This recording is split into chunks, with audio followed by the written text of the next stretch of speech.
Hello friends, ഏവർക്കും market അപ്ഡേറ്റ്സിൻ്റെ ഒരു പുതിയ എപ്പിസോഡിലേക്ക് വീണ്ടും സ്വാഗതം. അങ്ങനെ ഇന്നൊരു ഗെയിൻ്റെ സെഷനായിരുന്നു നമുക്ക് ഇന്ത്യൻ മാർക്കറ്റുകളിൽ കാണാനുണ്ടായിരുന്നത്. ഒരു വീക്കായിട്ടുള്ള സ്റ്റാർട്ടിംഗ് ആയിരുന്നു എങ്കിലും പിന്നീട് നല്ലൊരു ഗെയിനിലേക്കാണ് മാർക്കറ്റ് തിരിഞ്ഞു വന്നത്.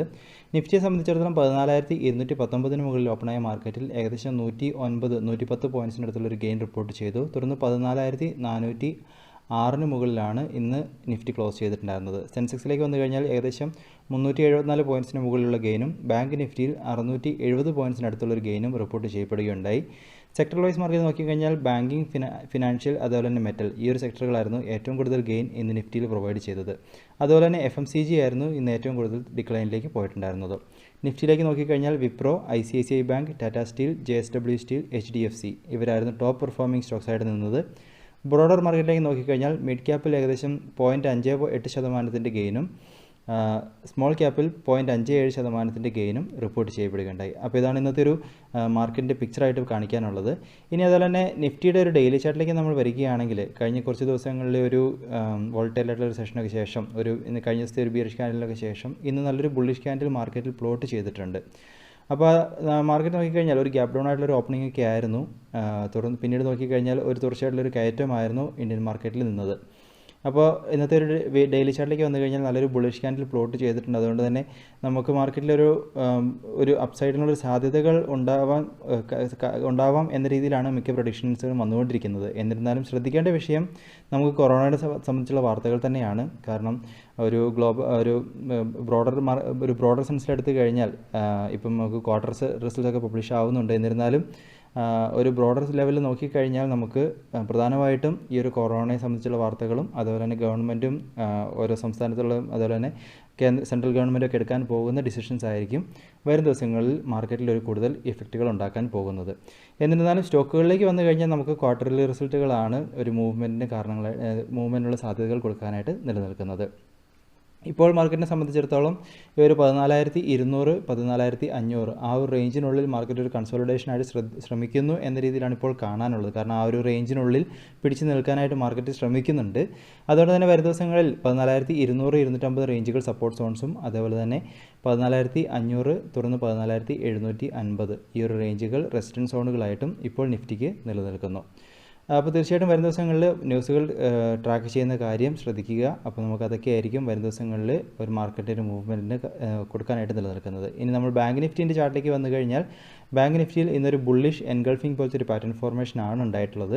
കഴിഞ്ഞ ദിവസത്തെ ബിയറിഷ് ക്യാൻഡലിനെ ഫുള്ളായിട്ടും കവർ ചെയ്യുന്ന രീതിയിലാണ് ഒരു ബുള്ളിഷ് ക്യാൻഡിൽ ഫോം ചെയ്തിരിക്കുന്നത്. അതുകൊണ്ട് തന്നെ വരും ദിവസങ്ങളിൽ ഒരു ബുള്ളിഷ് ട്രെൻഡിനുള്ളൊരു സാധ്യതകൾ നമുക്ക് നിലനിൽക്കുന്നു. എന്നിരുന്നാലും നമുക്ക് ബാങ്ക് നിഫ്റ്റിയെ സംബന്ധിച്ചിടത്തോളം ആണെങ്കിലും നമുക്ക് കൊറോണയുടെ വാർത്തകളൊക്കെ ഏറ്റവും ആദ്യം എഫക്റ്റ് ചെയ്യുന്നത് ബാങ്കിങ്, ഫിനാൻഷ്യൽ സെക്ടറിലാണ്. അതുകൊണ്ട് തന്നെ ഈ ഒരു വാർത്തകൾ തീർച്ചയായിട്ടും നമുക്ക് വരും ദിവസങ്ങളിൽ ട്രാക്ക് ചെയ്യേണ്ടതുണ്ട്. അതുമാത്രമല്ല ഗ്ലോബൽ ട്രെൻഡുകളും തീർച്ചയായിട്ടും ട്രാക്ക് ചെയ്യുന്ന കാര്യം മറക്കാതിരിക്കുക. ബാങ്ക് നിഫ്റ്റിയെ സംബന്ധിച്ചിടത്തോളം 36,500 റേഞ്ചുകൾ സപ്പോർട്ട് സോൺസ് ആയിട്ടും 32,000, 32,250 റേഞ്ചുകൾ റെസിസ്റ്റൻസ് സോണുകളായിട്ടും ഈ ഒരു സമയത്ത് നിലനിൽക്കുന്നു. ഇനി നമ്മൾ ഇന്നത്തെ ഒരു ഗ്ലോബൽ മാർക്കറ്റിൻ്റെ ഒരു സിറ്റുവേഷൻസിലേക്ക് വന്നു കഴിഞ്ഞാൽ ഇന്നത്തെ US ഫീച്ചേഴ്സൊക്കെ ഒരു ഡിക്ലൈനിങ് മോഡിലാണ് നിലനിൽക്കുന്നത്. അതുകൊണ്ട് തന്നെ US മാർക്കറ്റിൽ ഒരു നെഗറ്റീവ് ട്രെൻഡിലുള്ളൊരു സാധ്യതകൾ പ്രതീക്ഷിക്കാം.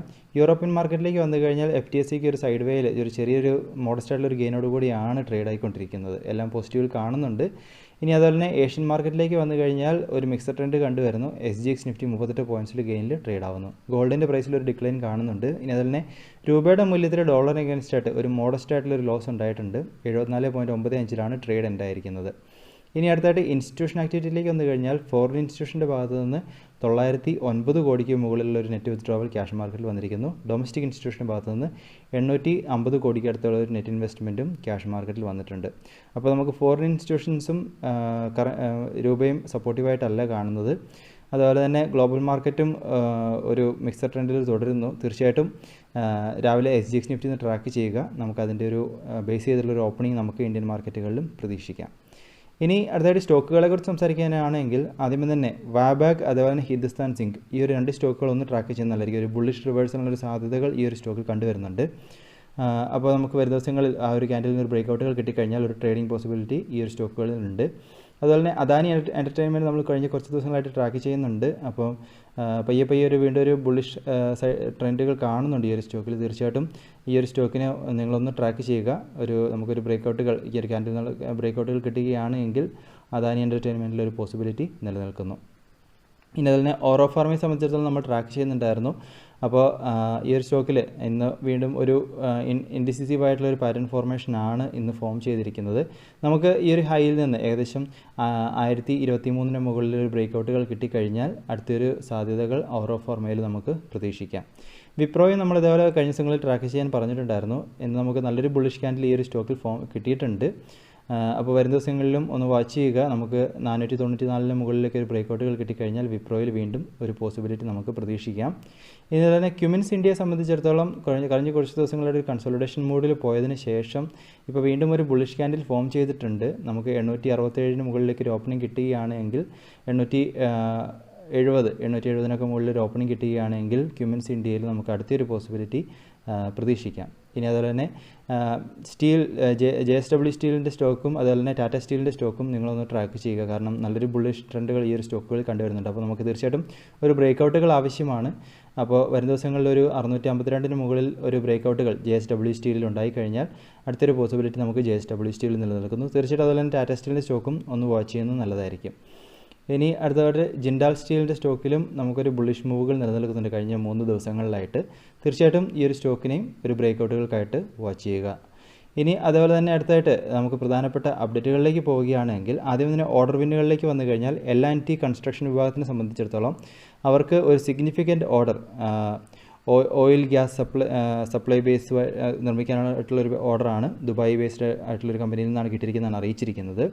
അപ്പോൾ ഒരു സിഗ്നിഫിക്കൻറ്റ് ഓർഡർ എന്നാണ് അറിയിച്ചിരിക്കുന്നത്. സിഗ്നിഫിക്കൻറ്റ് ഓർഡർ എന്ന് പറയുമ്പോൾ ഇവരെ സംബന്ധിച്ചിടത്തോളം 1000 മുതൽ 2500 കോടിക്കുള്ളിൽ വർത്ത് ചെയ്യുന്ന ഓർഡറുകൾ എന്നാണ് ഇവർ വിശേഷിപ്പിക്കുന്നത്. അപ്പോൾ അങ്ങനത്തെ ഒരു ഓർഡർ പിന്നുകൾ ഇവർക്ക് വന്നിരിക്കുന്നു.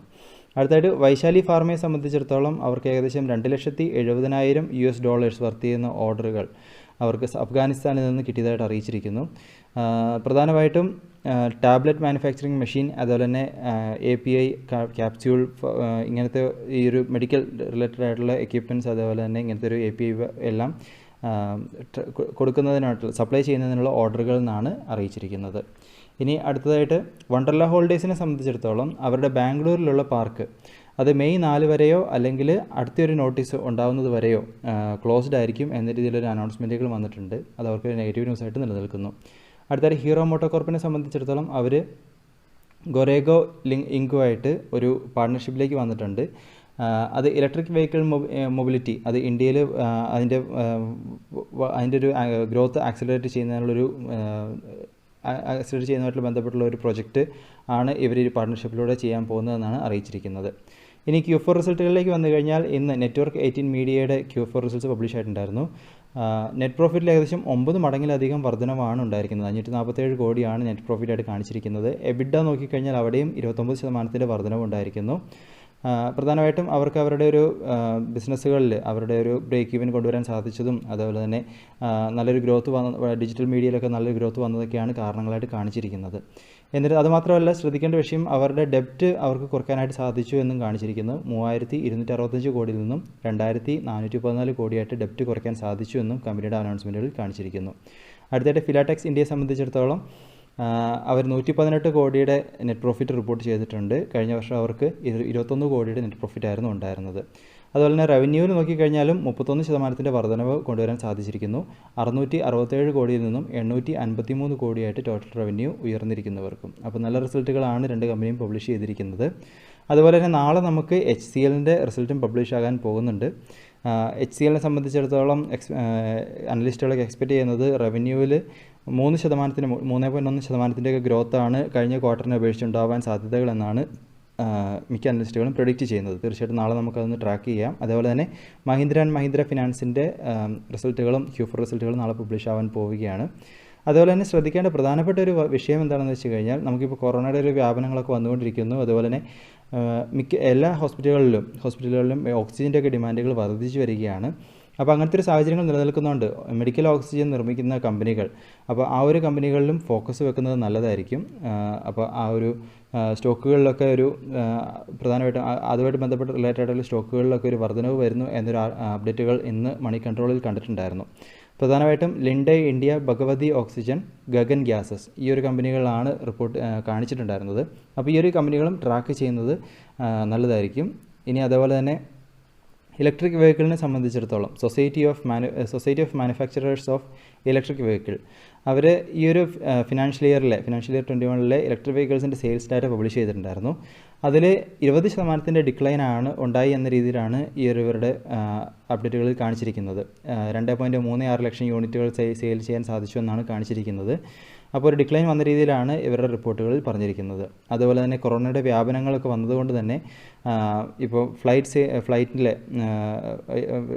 പാസഞ്ചേഴ്സിൻ്റെ ഒക്കെ യാത്രയിലും കുറവുകൾ വന്നിരിക്കുകയാണ്. ഇൻഡിഗോയിൽ നോക്കിക്കഴിഞ്ഞാൽ അവരുടെ മാർച്ച് മാസത്തെ ഡാറ്റ പാസഞ്ചർ ലോഡ് ഫാക്ടർ നോക്കിക്കഴിഞ്ഞാൽ ഫെബ്രുവരിയെ അപേക്ഷിച്ച് കുറവുകളാണ് വന്നിരിക്കുന്നത്. ഫെബ്രുവരിയിൽ 74.4% ആയിരുന്നുവെങ്കിൽ അത് 66.4% ചുരുങ്ങിയിരിക്കുന്നു. സ്പൈസ് ജെറ്റിലും 78.9% നിന്നും 76.5% മാർച്ചിൽ ചുരുങ്ങിയിരിക്കുകയാണ് പാസഞ്ചർ ലോഡ് ഫാക്ടറൊക്കെ.